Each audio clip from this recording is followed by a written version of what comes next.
On vient juste de partir du parking des Grands Montées. Donc, programme du jour, 1600 mètres de dénivelé pour monter au refuge d'Argentière. On passe la nuit. Le lendemain matin, on traverse le glacier. On remonte la face nord des droites par le couloir Lagarde. 1000 mètres. On arrive en haut. On redescend en face sud en ski. Et après, théoriquement, on arrive demain soir, fin d'après-midi, à Chamonix. Et il fait déjà une chaleur. Je ressemble à un morceau de beurre dans un micro-ondes. Juste derrière moi, là, il y a les séracs du glacier d'Argentière qui sont magnifiques. Où il se met à neigeoter, donc ça fera pas des super images. Et là, tranquillou, on va prendre pied sur le glacier et remonter jusqu'au refuge.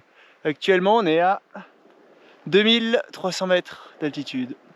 Pour cette aventure, je suis encordé avec Fred. Comme moi, il est en télétravail depuis quelques mois.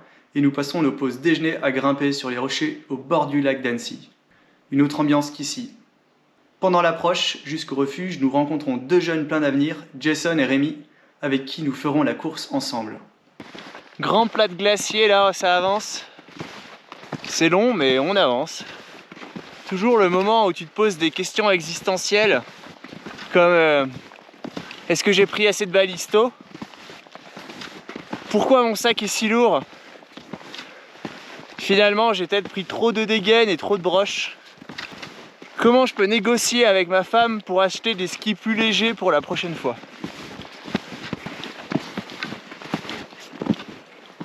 Allez, petit verrou, affûtage d'écart, finition pierre.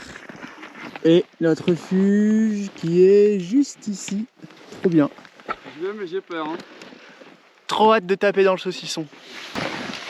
Ça a des chausses au refuge.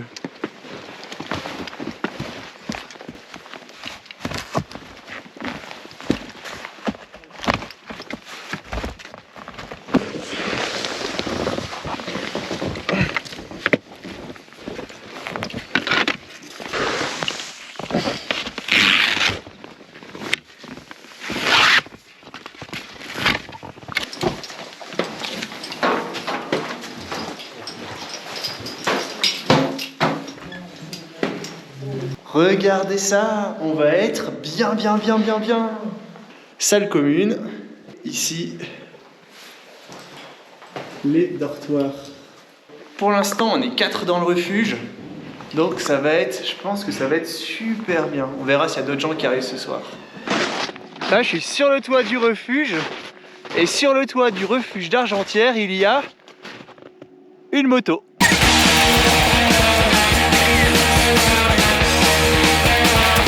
Je sais pas comment elle est venue, je pense que je vais regarder.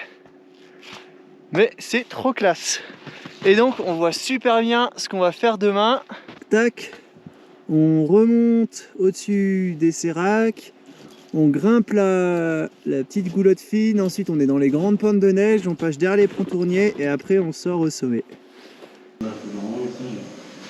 Bon, après les conditions ont l'air un peu sèches par endroits. C'est pas fifou mais bon. Mais maintenant, votre responsabilité, c'est d'aller partout. On va quand même y aller, hein. Parce que c'est notre projet.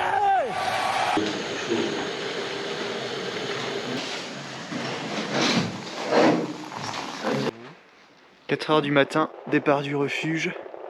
Il fait nuit, il fait froid. Allez, l'objectif c'est 6 h à l'arrivée. 6 h du matin, on voit bien rien.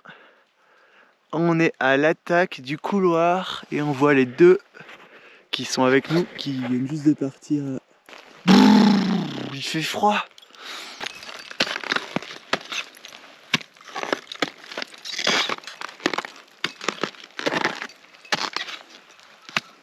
Là c'est Jason dans la 3e longueur. On a même un peu de soleil avec nous, c'est trop bien, ça chauffe la couenne. Ça fait passer les onglets de ce matin, ouais.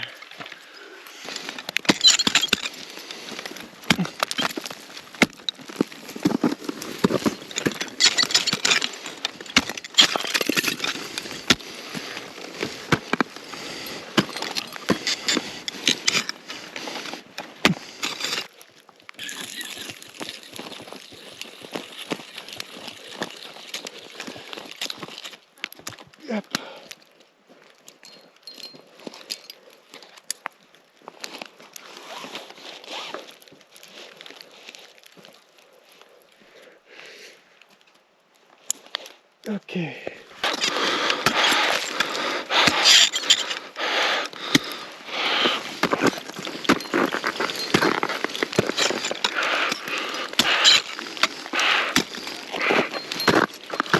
Relais au soleil dans une face nord. Ouais, face nord-nord-est. C'est plutôt agréable là, par rapport à ce matin, on se les pelait. Ah, ça réchauffe d'un coup.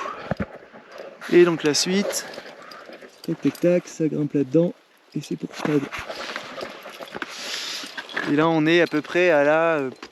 on doit être pas loin du grand champ de neige du milieu là. Je sais pas où exactement, mais ça va bientôt sortir. La neige est super bonne. C'est de la neige quick là. Donc on enfonce le piolet à fond. Bon, ça protège pas super, mais on trouve de quoi quand même mettre 2-3 broches. Bon, 11 h, on sort, on est toujours dans les pentes médianes là. Bon, on n'a pas trop suivi le couloir, on s'est fait prendre dans du mixte un peu coquin hein. Et c'était pas mal. Et voilà. Il nous a fait un ED au lieu de TD. Ouais, c'était un peu en lévitation, loin au-dessus des points. Et derrière, on a un paysage mais magnifique. J'aime les panoramas. Celui-ci est magnifique. Et il fait 50 degrés. Ouais. Toujours la frontale sur la tête, au cas où, parce qu'on ne sait jamais. Wow. C'est la Hesse, frérot. On est vers 3850 et on est en train de se faire bolosser par la montagne. Ouais, bolosser, verbe du premier groupe. Je bolosse, tu bolosses, il bolosse. Et puis vous êtes là parce que c'est l'aventure, les mecs. Y a pas de routine.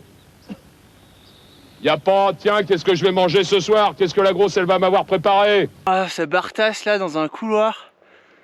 C'est plein de neige où il faut taper les marches et tout, ça avance pas. C'est horrible. Mais bon, on est là pour ça. Hein. Donc là, il nous reste juste à sortir. Voilà le couloir. Et après, on est au soleil sur l'arête et il reste les 100 mètres de mixte pour le sommet. Et c'est là que le plan loose a commencé. Alors je suis désolé, je ne l'ai pas filmé. Mais du coup, je vais vous le raconter. Donc on est vers 3008 à 13 h, il reste 150 mètres pour déboucher au sommet. Théoriquement, c'est dans la poche. Théoriquement. Déjà, il y a une faille temporelle qui se fait, je sais pas. On met 3 heures pour faire 3 longueurs de mixte. Pouf. Quelle indignité. Et au lieu de déboucher sur l'arête neigeuse qui va jusqu'au sommet, on arrive sur la fin de l'éperon tournier. Et à ce moment-là, il est 17 h, on ne peut pas suivre l'arête jusqu'au sommet, il y a trop de champignons de neige, c'est trop casse-gueule. Et le niveau physique du groupe commence à être bien entamé. Du coup, on passe un appel au PGHM pour faire le point et on étudie les 3 options qu'on a. La première option, c'est de bivouaquer sur l'arête en espérant un hypothétique secours le lendemain. La deuxième, c'est de tirer 2-3 rappels et de trouver le bon chemin pour sortir au sommet. Et la troisième option, c'est de descendre les 1000 mètres dans la face, sachant que les relais ne sont pas installés pour tirer des rappels. Alors, la première option n'est pas viable parce que la terrasse où on est fait 2 mètres carrés, on a des sacs, on n'a pas le matériel de bivouac, à part quelques réchauds, et dormir à 4000 en hiver, c'est pas une position d'avenir. Je suis pas venue ici pour souffrir, ok? La deuxième option présente beaucoup d'inconnus, puisqu'on n'est pas sûr de trouver tout de suite la sortie au sommet, on ne sait pas où sont les rappels de descente. La troisième option n'est pas la plus facile, mais celle qui nous présente le plus de sécurité, puisqu'on connaît déjà l'itinéraire. Et en plus, à 2 cordeilles, nous avons assez de matériel pour équiper des abalakofs, des câblés, des relais sur cordelette et des béquets rocheux. Et donc 17 h 30, on entame les 1000 mètres de rappel, les mains dans la neige, à rappeler des cordes gelées, dans la nuit bien sûr, parce que sinon ce serait trop facile, et on doit gratter la glace pour trouver des fissures ou installer les relais. Nous arrivons au pied de la voie à minuit, ça fait déjà 21 h qu'on est parti du refuge, on est frigorifié, affamé et assoiffé, mais entier. Et il nous faudra encore 3 heures de ski dans la nuit sur le glacier d'Argentière pour rejoindre le parking des Grands Montées. On arrivera vers 3 h du matin, soit 24 heures après avoir quitté le refuge. Maintenant qu'on est à la maison, on essaie de refaire le match pour savoir si on a fait les bons choix et à quel moment la sortie a foiré. Alors c'est toujours plus facile de prendre les décisions les fesses dans le canapé avec la fibre optique que sur une arête à 4000 avec un mauvais réseau téléphonique. Au final, tout le monde est en bas, vivant, en entier, à part quelques gelures aux doigts et aux orteils. Et même si on s'est loupé sur ce coup-là, j'ai déjà la motivation pour y retourner et pour cette fois sortir au sommet.